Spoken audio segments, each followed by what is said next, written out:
వ్యాసం వసిష్ఠనప్తారం శక్తే పౌత్రమకల్మషం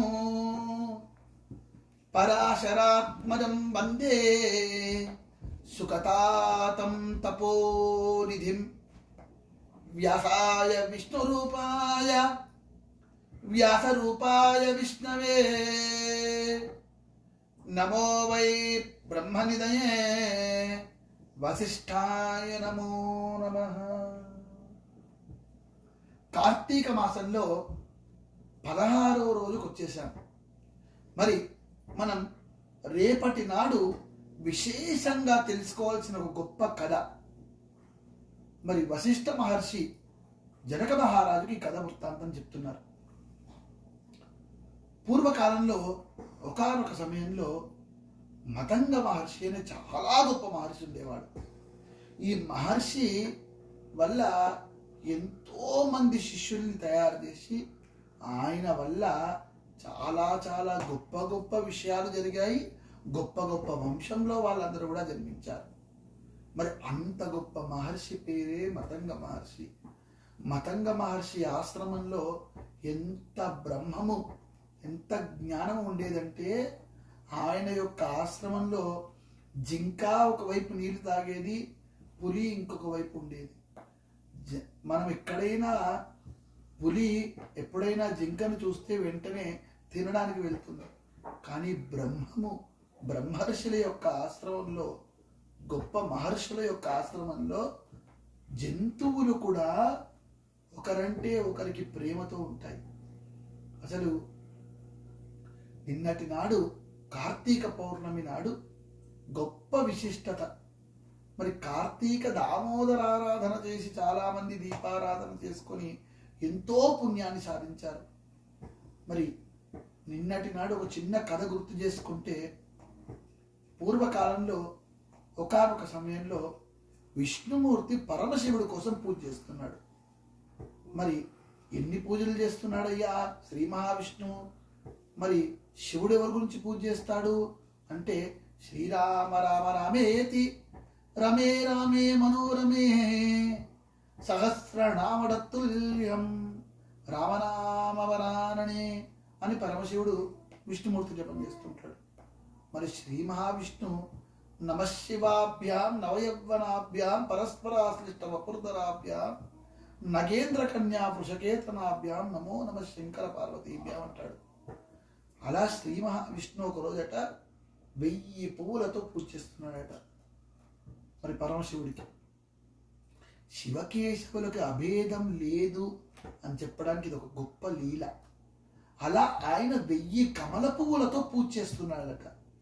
మరి అలా పూజ చేస్తుంటే అందరి భక్తుల్ని పరీక్షించి, అందరి భక్తుల్ని మాయ చేసి, తన మాయతో రాక్షసుల్ని చంపే శ్రీ మహావిష్ణువుతో పరమశివుడు ఒక చిన్న మాయ చేద్దామనుకున్నాడు. ఏమిటా మాయ అంటే, అన్ని పుష్పాలు అక్కడ ఉంటే అందులో నుంచి ఒక కమల పువ్వు తీసేశాడట. మరి ఒక కమల పువ్వు తీయంగానే ఈ విషయం శ్రీ మహావిష్ణువు తెలీదా? ఈయన ఏమనుకుంటాడో ఆయనకు తెలుసు, ఆయన ఏమనుకుంటాడో ఈయనకి తెలుసు. అప్పుడు విష్ణుమూర్తి ఎంతో భక్తిగా, అందరూ నా కళ్ళని కమలాలయ అంటుంటారు, అంటే కమల పువ్వులు లాంటి కమలు నావి అంటుంటారు, అందుకని తీసుకోవయ్యా అని చెప్పి ఒక కన్ను తీసి శివుడికి పూజ చేశాడు. శ్రీ మహావిష్ణువు అలా కన్ను తీసి పూజ చేయగానే పరమశివుడు మహానందాన్ని పొందాడు. మనం అనుకోవచ్చు, అదేంటండి మరి ఒక పువ్వు తీస్తే సరిపోతుంది కదా, మరి విష్ణుమూర్తి లాంటి వాడు ఆయన శాంతాకారం భుజగసేనం పద్మనాభం సురేశం విశ్వాకారం గగనసదృశం వేగవర్ణం శుభాంకం లక్ష్మీకాంతం కమలనయనం. మరి అలాంటి కమలనయుడు ఆయన యొక్క కమలంతో పూజ చేయడం ఎందుకయ్యా అంటే, సర్వేంద్రియాణం నయనం ప్రధానం సర్వత్ర గాత్రస్య శిర ప్రధానం అని శాస్త్రం. అంటే ఇంద్రియాలన్నిటిలోనూ గొప్పదైనది ఏమిటయ్యా అంటే నయనాలు, కళ్ళు. అంటే విష్ణుమూర్తి ఒక మాయ చెప్తున్నాడు ఇక్కడ.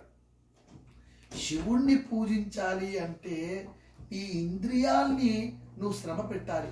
అందుకే చేతులారంగా శివుని పూజింపలేని, చేతులు నొప్పి వచ్చేంత వరకు శివుడికి పూజ చేయాలి. అలా శ్రీ మహావిష్ణువు కూడా మనందరికీ చెప్పే గొప్ప కథ. ఆయన ఎలా అయితే చేతులు నొప్పి వచ్చేంత వరకు అభిషేకం చేయాలో అలాంటి ఒక కన్ను తీసి పూజ చేయగానే పరమశివుడు మహానందాన్ని పొందుతాడు. అలా పొందంగానే వెంటనే స్వామివారు అక్కడ ప్రత్యక్షమై ఒక ఆలింగన ఇస్తాడు విష్ణుమూర్తికి. విష్ణుమూర్తి శివుడికి ఒక ఆలింగన ఇస్తారు. అలా ఇద్దరు ఆలింగన చేసుకోగానే మరి ఎంత గొప్ప లీల జరుగుతుందంటే ఒక్కసారి కళ్ళు మూసుకొని మీరు భావన చెయ్యండి. శుద్ధ స్ఫటిక సంకాశం అంటే తెల్లటి స్వరూపమైన పరమశివుడు పుంసామోహన రూపాయ పుణ్యరూపాయ మంగళం అన్నట్టు నీలమేఘ శ్రావుడైన శ్రీ మహావిష్ణు ఒకరినొకరు కౌగిలించుకుంటే ఎంత అందంగా ఉంటుందో ఊహించండి ఒక్కసారి. అలా ఊహిస్తూ స్వామివారు ఎంతో ఆనందాన్ని పొంది బోలాశంకరుడు కదా, మరి ఆయన అప్పుడు సుదర్శనాన్ని శ్రీ మహావిష్ణువుకి ఇచ్చాడు. శ్రీ మహావిష్ణువు స్థితికారకుడు. స్థితికారకుడి దగ్గర ఎప్పుడైనా సరే మనకి మూడు ఉన్నాయి కదా, సృష్టి స్థితి లయ. సృష్టి చేసేవాడు బ్రహ్మగా, స్థితి చేసేవాడు శ్రీ మహావిష్ణు, లయ చేసేవాడు పరమశివుడు. స్థితికారకుడు ఎప్పుడు రక్షిస్తూ ఉండాలి అందరినీ రక్షించాలంటే గొప్ప ఆయుధం ఆయన దగ్గర ఉండాలి. అందుకనే ఇంతకన్నా గొప్ప ఆయుధం ఇంకోటి ఉంటుందా? ఇంకొకటి ఉండదు. అందువల్ల అంత గొప్ప ఆయుధాన్ని శివుడి యొక్క త్రిశూలం ఎంత గొప్పదో శ్రీ మహావిష్ణువు యొక్క సుదర్శనం అంత గొప్పది. అంత గొప్పటి సుదర్శనాన్ని శ్రీ మహావిష్ణువుకి పరమశివుడు ఇచ్చాడు. అలా మనం ఇంత గొప్ప లీల జరిగింది శివకేశవుల మధ్యలో. అందుకనే దీపారాధన కార్తీక దామోదర స్వరూపంలో ఆరాధన చేయండి అని చెప్పేది. అందుకే మరి ఈ మతంగ మహర్షి ఆశ్రమంలో కూడా దీపారాధన చేసిన పుణ్య ఫలితం కలిగింది కదా. మరి ఈ మతంగ మహర్షి ఆశ్రమంలో కూడా కొంతమంది శిష్యులు ఉన్నారట, గురువు గారిని సేవ చేస్తున్నారు. ఎప్పుడైనా ఏ ఆశ్రమంలో ఉన్నా గురువుని సేవ చేస్తూ ఉండేవారు. అలా గురు సేవ చేస్తున్న వీళ్ళందరికీ కూడా ఒకరోజు ఈరోజు ఏం చేయాలంటే ప్రత్యేకంగా ఆకాశ దీపాన్ని వెలిగించాలి. ఆకాశ దీపాన్ని వెలిగించండి అంటే ఏదైనా ధ్వజస్తంభం ఉన్న దేవాలయానికి వెళ్ళి దీపారాధన చేయాలి. అలా ఆ ధ్వజస్తంభానికి ఉన్న దీపారాధనకి వెళ్ళి అక్కడ వాళ్ళందరూ కూడా ఆకాశ దీపాన్ని పెడతారు. అలా పెట్టంగానే ఆ స్తంభంలో నుంచి ఒక గొప్ప యోగ పురుషుడు వస్తాడు. ఆ యోగ పురుషుడు చూసి వీళ్ళందరూ నమస్కరిస్తారు. పతంగ మహర్షి శిష్యులందరూ, అయ్యా ఎవరయ్యా నీవు అంటే వీనంటాడు, నేను ఇంతకు ముందు జన్మలో మహాపాపిని, ఏ రోజు ఎవ్వరికి ఏమీ దానం చేయలేదు, ఏ రోజు ఎవ్వరికి ఏమీ ఇయ్యలేదు, ఎలాంటి దీపదానము కూడా చేయలేదు, ఎలాంటి స్వయం పాకదానం చేయలేదు. నన్ను ఒక మహర్షి ఆంగీరస మహర్షి యొక్క అనుగ్రహంతో శాపవాకాన్ని పొందాను. మతంగ మహర్షి యొక్క ఆశ్రమంలో కార్తీక మాసంలో పౌర్ణమి తదుపరి పాడ్యమి ఎవరైతే ఆకాశ దీపాన్ని వెలిగిస్తారో అప్పుడు నీకు శాప విమోచనం జరుగుతుందని చెప్పారు. ఎన్నో సంవత్సరాలు ఇలా తప్పించాను. మరి ఎన్ని సంవత్సరాల తర్వాత ఈ రోజు శాప విమోచనం జరిగింది. నాకు ఎలా అయితే శాప విమోచనం జరిగి దైవత్వం కలిగిందో, ఎవరైతే ఆకాశ దీపాన్ని వెలిగిస్తారో వాళ్ళందరికీ కూడా ఇంత గొప్ప యోగం కలుగుతుందని చెప్పి ఆ యోగ పురుషుడు చెప్పి అంతర్ధానం అయ్యాడు.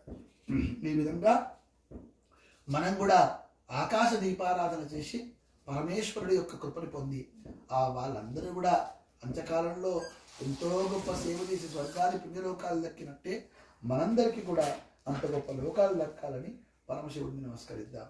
స్వస్తి ప్రజాభ్య పరిపాలయంతాం న్యాయేన మార్గేణ మహిషా గోబ్రాహ్మణేభ్యః శుభమస్తు నిత్యం. లోకా సమస్త సుఖినో భవంతు. बोला शंकर भगवान की जय. श्री महाविष्णु भगवान की जय. नमः पार्वती पतये. हर हर महादेव.